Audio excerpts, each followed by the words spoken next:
What's going on YouTube? WILDMAN here, back in the indoor gym for a change. It's been really hot outside, so I'm very grateful to be back in an indoor gym with some air conditioning. So in today's strength giant set, what in the world am I doing? What the heck is that? That is the safety squat bar, which I use quite frequently on my channel, but you've never seen me do this before. It's bench press with it. So we'll get into that as I'm going along with the video. As I'm going up in weight on this, I'm going to be doing the polyp press in between. Great for the obliques, also warms up my shoulder mobility as I'm going up in weight, so a great exercise overall. And rowing, great also for the antagonist movement, which is the back, and gets my cardiovascular going and my legs going, which is all good for the bench press as well. That's going to be the strength giant set for the day. So you're probably wondering, what happened in WILDMAN's life where we're making this decision? What went wrong in his life? What has caused him to feel like he has to turn to this monstrosity in the gym today? Well, the answer is actually pretty simple.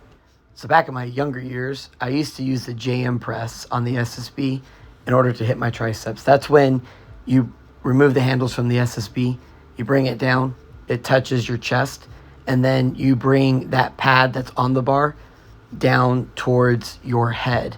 And when you do that, you really isolate the triceps very well. And this is something that I used to do a lot after every bench pressing video in order to get my triceps strong. And you don't have to use this SSB like I am. You could use it on a barbell as well.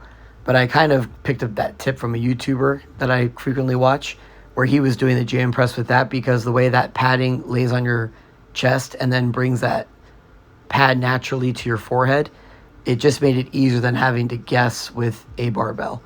So I was doing that a lot, but I always found that I was pretty dang good at that JM press with the SSB. And when I came into the gym today, I needed to kind of do a variation on the bench press, but I didn't know what to do. But I kind of thought the SSB was there and I've been using this a lot.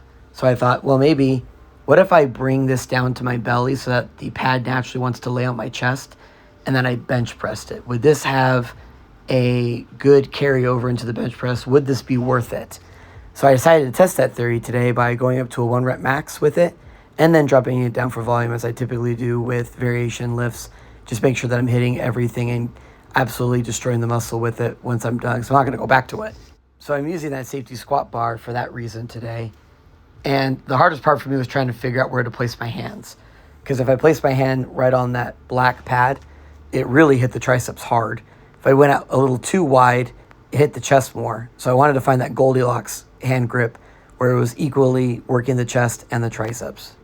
And the SSB bar, I believe in that gym, weighs 60 pounds. Most standard SSB bars are 60 pounds. So I believe that 60 pounds, it felt like 60 pounds, just like my SSB at home. This is my top set for the day. 360 pounds, not a weight to sneeze at. And I kind of got really sticky there. So I kind of knew that was it for me.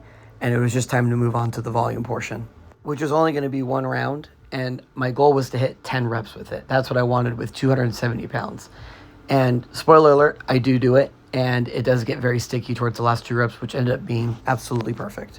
So after the workout was done, here is my final conclusions about bench pressing with the safety squat bar, or an SSB if you're a cool kid. It worked pretty well. It kind of felt like I was bench pressing with one of those bench pressing blocks that you see powerlifters use. So if you don't have that, you don't have a friend to hold it on your chest so that you get to the right depth on it, this works as a great substitute, I feel like. I feel like that my chest was absolutely blown up. I thought my triceps were going to be taking most of the beating. But like I said, I was able to find that correct handhold. It was like an inch away from the pad. And I was able to absolutely blast my chest. I was feeling like it was definitely worth it. And I definitely feel like I'm going to be doing that implement a whole lot more, just from how much my chest was getting a pump and how much I feel like I was targeting it. So that was a very nice surprise. So I highly recommend it if you have a safety squat bar, and if you don't, you can use it for other things as well, like squatting. Really appreciate you stopping by, and I hope that you like and subscribe, and I'll see you next time. Thanks.